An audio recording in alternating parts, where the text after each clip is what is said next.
Hi friends, welcome back to my channel. आज के इस वीडियो में हम बात करेंगे रोमांटिक एज के 100 मोस्ट इम्पॉर्टेंट क्वेश्चंस की। तो चलिए शुरू करते हैं हमारा आज का ये video. The first question is how long did romantic period last.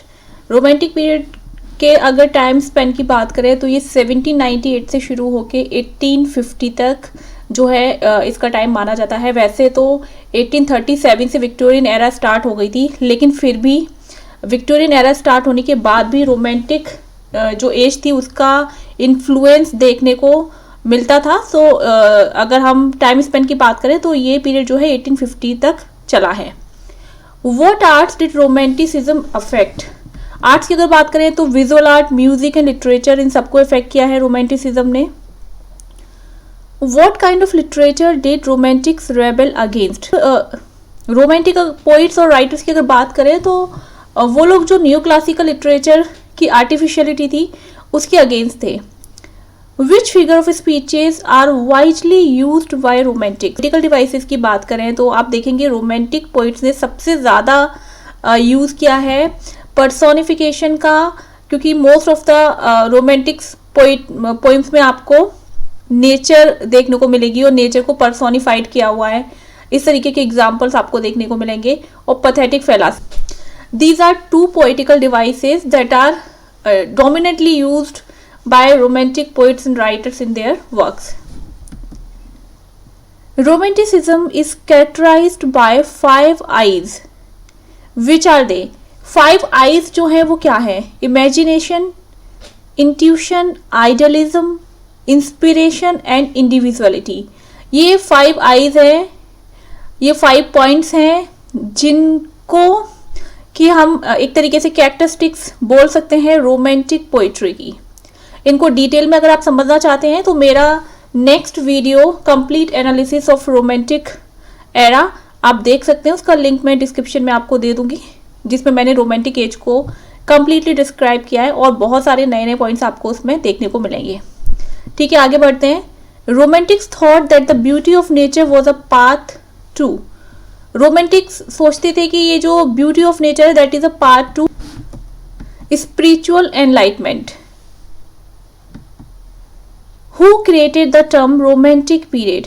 ये जो टर्म है रोमांटिक पीरियड इसे क्रिएट किया था विक्टोरियन क्रिटिक्स ने। Romantic age is also known as age of Wordsworth. जी हाँ, वर्ड्सवर्थ जो है मोस्ट प्रोमिनेंट पोइट है रोमांटिक एरा के, तो इनको इस एज को एज ऑफ वर्ड्सवर्थ के नाम से भी जाना जाता है। Who termed the romantic age as the age of Wordsworth? इसे किसने बोला है? ये बोला है लुइस कैज़मियर ने। Romanticism is mainly connected with. Romanticism जो है वो मेनली कनेक्टेड है लव एंड ब्यूटी से। This author perfected the historical novel but he always wanted to be known as a poet.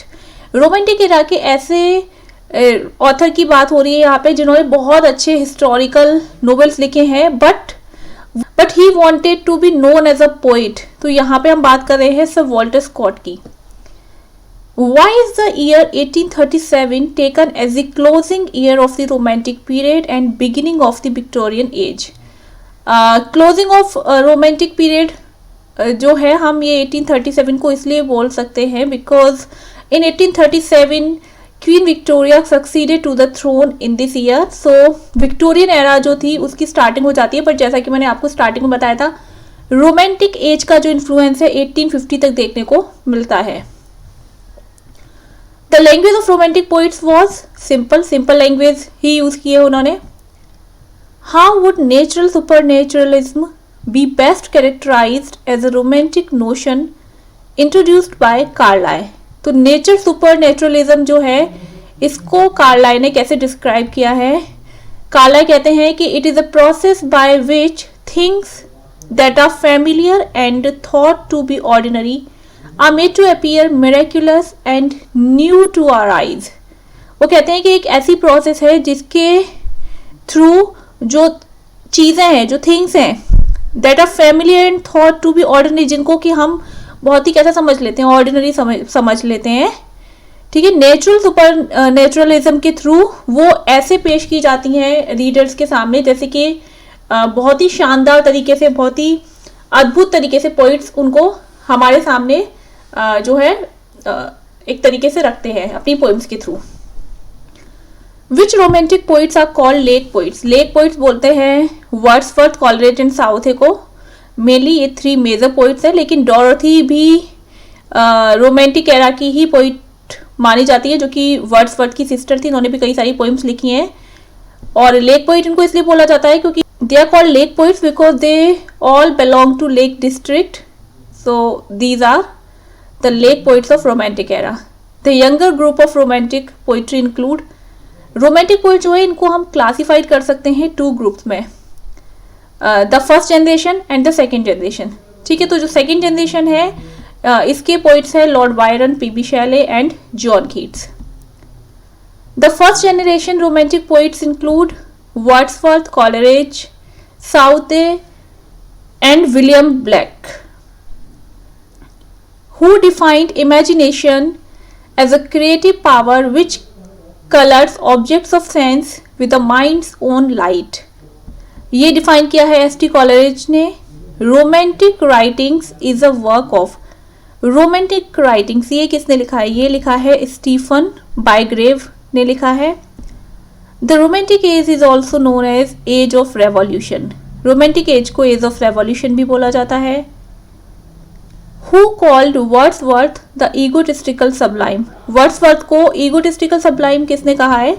तो ये हैं John Keats. Which age is considered as the second creative period of English literature? देखिए, first creative period of English literature तो आप जानते हैं Elizabethan age है, और second creative period of English literature जो है रोमांटिक एज, या आप कह सकते हैं एज ऑफ रोमांटिसिज्म है। Romanticism was at its peak from, अगर रोमांटिसिज्म के पीक की बात करें तो 1800 से लेकर 1850 तक रोमांटिक पीरियड जो था अपने पीक पर था। रोमांटिसिज्म रिवाइव्ड मेडिवलिज्म बिकॉज रोमांटिक जितने भी राइटर्स थे they all love medieval art, literature, architecture and they were influenced by medieval poets. Name 2 great assets of romantic period, William Hazlitt and Charles lamb. Next है विच romantic poet is considered पैंथीस्ट? कौन से romantic poet को पैंथीस्ट माना जाता है? तो वो है William Wordsworth. And what is the mean of the word pantheism? Friends, pantheism की अगर बात करें तो पैंथीज्म का मीन होता है हीलिंग पावर इन नेचर, क्योंकि विलियम वर्ड्सवर्थ जो थे वो नेचर को वो एक मदर के तौर पे, एक एजुकेटर के तौर पे, और वो मानते थे कि गॉड की जो प्रेजेंस है वो नेचर में है, तो नेचर के अंदर एक हीलिंग पावर है। सो ये जो वर्ड है पैंथीज्म, इसका मीन निकल के आता है healing power in nature. Which romantic poet coin the term spots of time? ये जो टर्म है इसे कॉइन किया था विलियम वर्ड्सवर्थ ने। What movement did romanticism give rise to? Romanticism ने ट्रांसेंडेंटलिज्म जो है एक मूवमेंट, इसको राइज दिया। So what is transcendentalism? जिस तरीके से रोमांटिसिज्म जो है एक रिएक्शन था against realism and objective reasoning, वैसे ही जो ट्रांसेंडेंटलिज्म है ये एक रिएक्शन था against over powering religious traditions and dogma. ये गॉड की जो प्रेजेंस है उस नेचर में, उसमें बिलीव करते थे, लेकिन ये अगेंस्ट थे जो ओवर पावरिंग रिलीजियस ट्रेडिशंस और डॉगमा थे उनके। What is dark romanticism? Dark romanticism जो है एक सब जॉनर है रोमांटिसिज्म का। What is poetry according to Wordsworth? Definition है जो कि वर्ड्सवर्थ ने दी है, the spontaneous overflow of powerful feelings. What do romantics think were important? Romantics के लिए जो पोइट्री में सबसे ज़्यादा इंपॉर्टेंट था वो था supremacy of the imagination, nature, symbolism and myth. Romanticism was a reaction to the age of enlightenment and French revolution. How children were depicted for the first time by romantics? Children को कैसे depict किया romantics poets? They were presented as individuals and often idealised as sources of greater wisdom than adults. जैसे कि आप Wordsworth की Lucy poems देखेंगे, ठीक है, तो रोमांटिक पोइट्स ने चिल्ड्रन को एक तरीके से क्या माना है, सोर्स ऑफ ग्रेटर विजडम माना है। What is another style of writing that came out of romanticism? तो रोमांटिसिज्म के टाइम पर ही एक और राइटिंग स्टाइल डेवलप हुई थी, that is called Goth. Gothic writing style ये क्या रिप्रेजेंट करती थी, ये रिप्रेजेंट करती है कि dark side of human nature, जैसे कि इसमें आपको मिस्ट्री देखने को मिलेगी, ghost, supernatural elements, haunted houses, darkness, ये सारी चीज़ें आपको गोथिक जो वर्क्स हैं उनमें देखने को मिलेगी। What was the first Gothic novel? First Gothic novel था हॉरेस वॉलपोल का The Castle of Otranto. What is idealism? Idealism, the concept that we can make the world a better place. What physical phenomenon plays a major role in romanticism? तो physical phenomenon की बात करें तो ये है nature. What did Wordsworth believe the purpose of poetry to be? Poetry का जो purpose है that is not to teach but rather to give pleasure. Who inspired British romantic writers for their ideals of liberty and freedom? America and France. What is fragment? That's very important. Fragment जो है that is a typically romantic poetic form. Fragment में क्या होगा कि fragment होता क्या है, पहले आप ये समझिए। A fragment is a group of words that does not express a complete thought. Fragment जो है इसमें आपको थोड़ा सा इनकम्प्लीट सेंस नजर आएगा। तो ये जो है एक रोमांटिक पोइटिक फॉर्म में आपको देखने को मिलेगा इस तरीके का यूज, जैसे कि कई रोमांटिक राइटर्स ने पोइम्स लिखी हैं जो कि फ्रेगमेंट कही जाती हैं। Which poem of Wordsworth considered magnum opus? Magnum opus जो है ये प्रेल्यूड को बोला जाता है। Which work by Coleridge were fragments? अभी हम फ्रेगमेंट की बात कर रहे थे। कॉलरिज के कौन से वर्क से जिनको फ्रेगमेंट बोला जाता है? तो एक है क्रिस्टाबेल, सेकेंड है कुबला खान।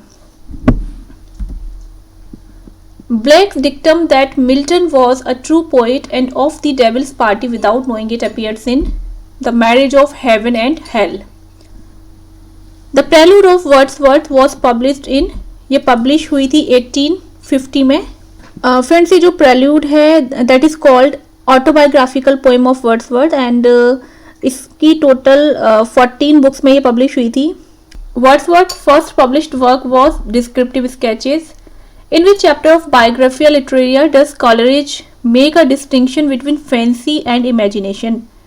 तो fancy और imagination को उन्होंने डिस्क्राइब किया है चैप्टर 13 में। In which chapter of Biographia Literaria does Coleridge criticize Wordsworth's theory of language? In chapter 14. The lyrical ballads open with and closes with. ये एस.टी. कॉलरिज और विलियम वर्ड्सवर्थ का एक कंबाइंड वर्क है और ये 1798 में पब्लिश हुआ था। And with the publication of lyrical ballads it is considered that romantic era begin.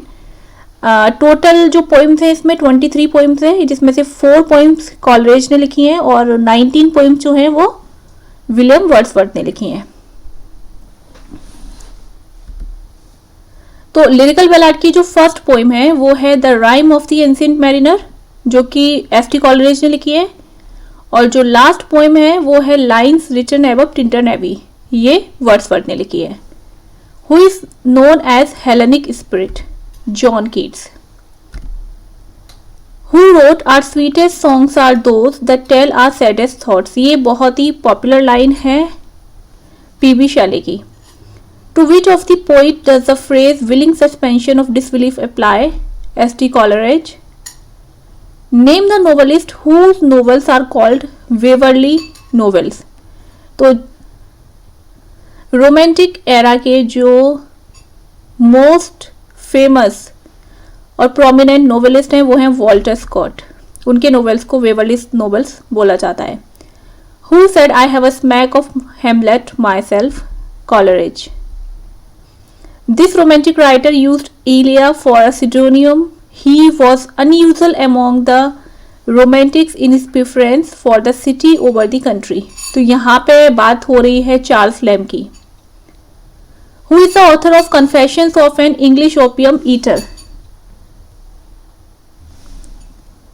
ये लिखा है टॉमस डी क्वेंसी ने और ये सबसे पहले पब्लिश हुआ था कन्फेशन ये पब्लिश हुआ था द लंदन मैगजीन में।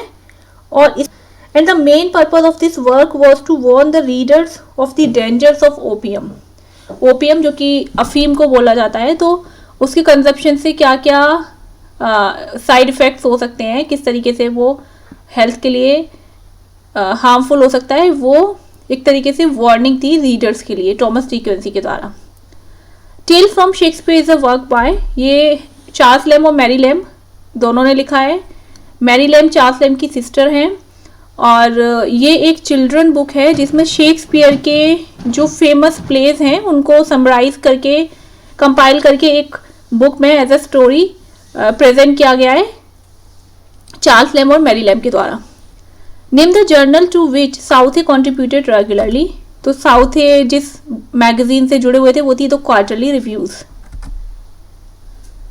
When hours of idleness was criticized by the Edinburgh Review, Lord Byron retaliated by writing a satiric piece. What was the title of the satire? It was English Bards and Scotch Reviewers. Michael the Solitary Reaper, To a Highland Girl, all these poems depict, ये सारी poems जो हैं ये William Wordsworth की poem है। और इन सब poems में आप देखेंगे कि कॉमन जो सिंपल कॉमन फॉक है उसको पोर्ट्रे किया है पोइट ने। Which of Shelley's poem has a story from Greek mythology that's Prometheus and bound?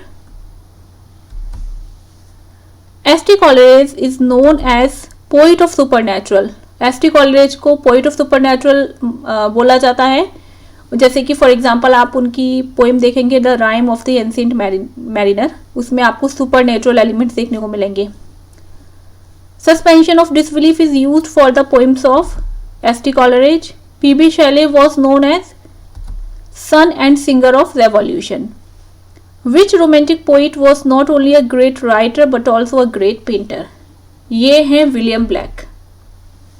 William black ने एक प्रिंटिंग का मेथड डेवलप किया था अपनी बुक्स को पब्लिश करने के लिए, that was called illuminated printing. तो इनकी बहुत सारे वर्क्स हैं जो कि इल्यूमिनेटेड प्रिंटिंग में मीन्स जिसमें वर्ड्स जो है वो थोड़े शाइनी आपको दिखाई देंगे, इल्यूमिनेटेड दिखाई देंगे। तो इनके बहुत सारे वर्क्स जो हैं वो इल्यूमिनेटेड प्रिंटिंग के थ्रू प्रिंट हुए हैं, तो इनको इल्यूमिनेटेड प्रिंटिंग मेथड के लिए भी जाना जाता है विलियम ब्लेक को। नेक्स्ट है, दो she wrote during the romantic period she is usually classified as a Regency writer, her works do not generally exhibit the viewpoint of the romantics. Indeed, she has even been called anti-romantic because she seemed to value sense more than sensibility. Who is she? तो यहाँ बात हो रही है Jane Austen की। This American romantic once said, I stand for the heart to the dogs with the head. ये American romantic poet हैं Herman Melville. This foundation work of the romantic period was published by William Wordsworth and S.T. Coleridge. तो foundation work जो है romantic period का वो माना जाता है लिरिकल बैलाड्स को।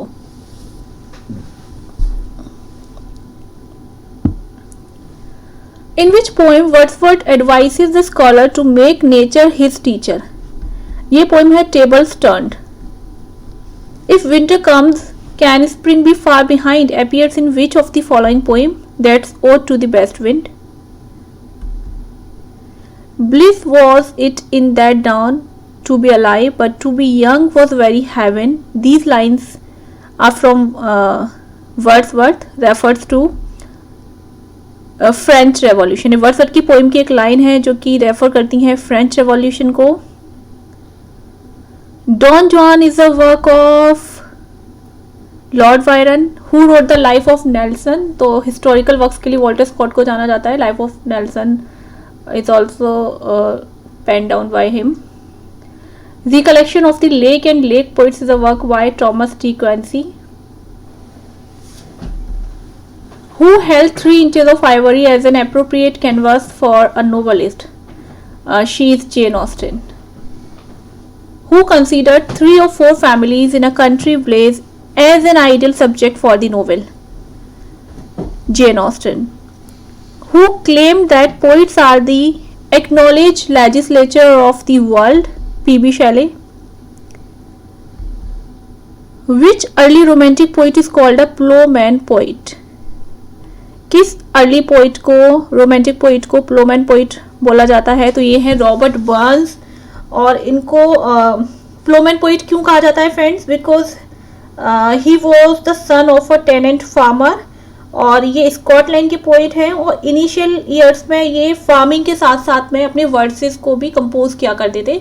दैट्स वाई इनको प्लोमैन पोइट बोला जाता है। What is the subtitle of Prelude? इसका सब टाइटल है growth of the mind. Childe Harold's pilgrimage, it is a distinguished autobiography words narrative, it is the work of Byron, Lord Byron का work है। Who wrote the lamb, the tiger, the sick rose and London poems? William Blake. Kubla Khan is a work of, Kubla Khan जो है ये ST. Coleridge का work है। Friends ST. Coleridge ने एक बार ST. Coleridge ने कुबलाई खान जो कि चाइना का एम्परर था और मंगोल रूलर था, उसके बारे में एक वन नाइट उन्होंने एक ड्रीम देखा, और उस सुबह उठकर उन्होंने ये कुबला खान जो पोइम है इसको लिखा। तो after writing 300 lines he got interrupted by someone, और उसके बाद वो पूरी पोइम भूल गए। तो ये इनकम्प्लीट है, जिसको कि फ्रेगमेंट वर्क भी कहा जाता है, और इसको उन्होंने लिखा था 1797 में, लेकिन क्योंकि ये कंप्लीट नहीं थी इसलिए इन्होंने इसको पब्लिश नहीं किया। तो काफ़ी सालों तक ये पोइम ऐसे इनकम्प्लीट पड़ी रही, और 16 में जाके लॉर्ड बायरन ने इनको इंसिस्ट किया इसको पब्लिश करने के लिए, तब ये 1816 में कुबला खान पब्लिश हुई थी। England in 1819 or to the best wind, A Defense of Poetry are the popular poems of P.B. Shelley. What are the dominant poetic forms of Romantic Age? Romantic Age में जो सबसे ज़्यादा लिखे गए हैं Ode, Ballad और Lyrics. Who is the most popular writer of Dark Romanticism? Dark Romanticism जो है ये सब जॉनर है रोमांटिसिज्म का। इसके जो मोस्ट पॉपुलर राइटर थे वो थे Edgar Allan Poe. The word Romanticism is a derivative from the French word romant, that means a romantic story told in words. Emphasis on aesthetic beauty is a characteristic of romantic poetry. The first generation of romantic poets were influenced by the Battle of Bastille and the French Revolution. And the second generation of romantic poets took inspiration from different social and political tensions. She was a proponent of a women's education, wrote masterpiece Frankenstein, who is referred here. यहाँ पे बात हो रही है Mary शैली की, और आप इन्हें मैरी गॉडविन भी बोल सकते हैं। Mary Godwin is her maiden name, जो कि पी.बी. शैली की वाइफ थी। This early or pre romantic writer is as well known for his Scottish songs as for his poems. तो यहाँ बात हो रही है रॉबर्ट बर्न्स की, who wrote on first looking into Chapman's Homer, ode on a Grecian urn, ये poems लिखी हैं जॉन कीट्स ने। What coincides with the romantic period? Romantic period के जो एज ऑफ रेवोल्यूशन थी, जिसमें कि इंक्लूड किया जाता है फ्रेंच रेवोल्यूशन और अमेरिकन रेवोल्यूशंस को, जो कि रोमांटिक पीरियड के आसपास के इंसिडेंट्स हैं। Little we see in nature, the line is referring to mechanical life due to industrial revolution. ये वर्ड्सवर्थ की जो पोइम है the world is too much with us से ली गई है line. Which great romantic poet remain unrecognised during his life time? तो यहाँ बात हो रही है विलियम ब्लैक की। He was a great versatile poet, लेकिन उनकी जितनी भी अच्छी अच्छी पोइम्स है उनको उतना अप्रिशिएशन नहीं मिला ड्यूरिंग हिज लाइफ टाइम। उनकी डेथ के बाद में उनको as a great romantic poet consider किया गया। God made the country and man made the town. This famous line is by Cowper. After whose refusal the poet laureateship was conferred on Robert Southey. तो Walter Scott ने refuse कर दिया था poet लॉरेटशिप को, then it was conferred to Robert Southey. What is a vision of judgment? Vision of judgment is a eulogy of George III. George third की प्रशंसा में Lord Byron ने एक पोइम लिखी थी, a vision of judgement. What served as the inspiration for P.B. Shelley's poems to the working classes? A song man of England and England in 1819। तो इसकी ये जो 2 पोइम्स हैं इनके इंस्पिरेशन था the Peterloo massacre. Which age of English literature is called era of poetry. तो era of poetry जो है दैट इज रोमांटिक एज। तो फ्रेंड्स ये थे इंपॉर्टेंट 100 क्वेश्चंस रोमांटिक एज के बारे में। अगर आप कंप्लीट एनालिसिस देखना चाहते हैं तो दूसरी मेरी नेक्स्ट वीडियो देख सकते हैं। और अगर आपको ये वीडियो अच्छी लगी है आप इसे लाइक कीजिए, शेयर कीजिए और सब्सक्राइब कीजिए।